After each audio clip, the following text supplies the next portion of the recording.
this is it's a red pine patch. It was planted probably 25 years ago, 20 years, at least 25, I bet. And again, this property's had a lot of timber cut off of it on the edges of this.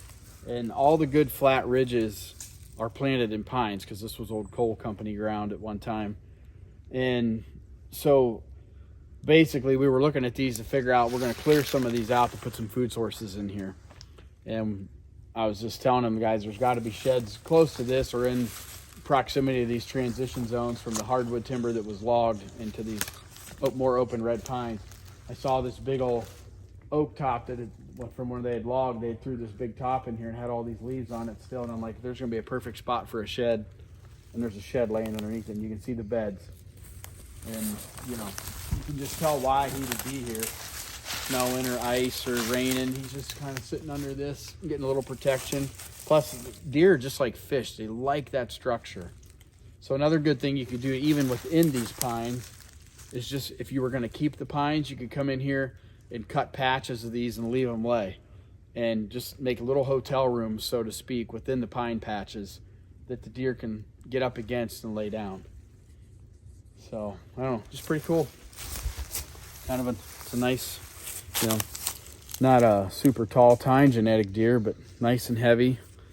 My guess, good solid 3.5-year-old down here in southern Ohio. You can tell it's a pretty fresh drop too.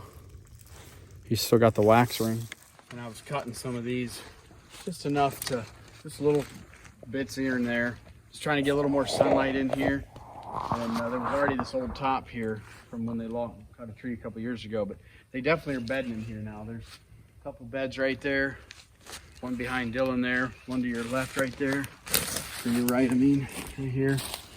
So they definitely set in here. I was kind of hoping maybe to find a shed here. Didn't find one here, but kind of cool.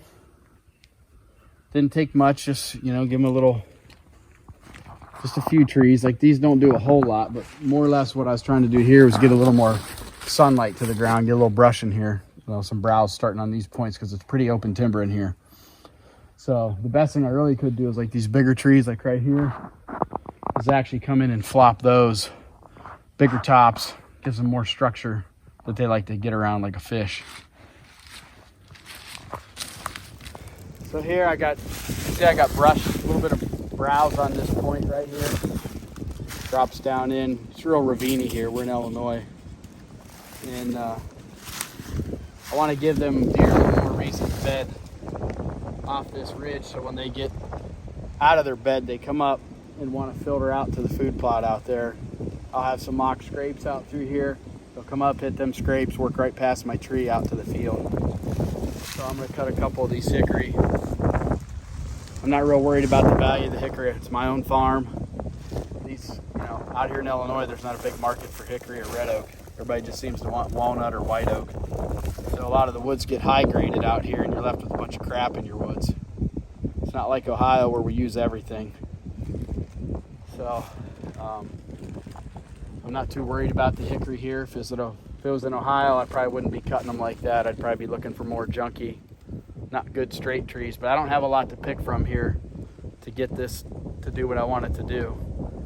So I'm just gonna flop a couple of these.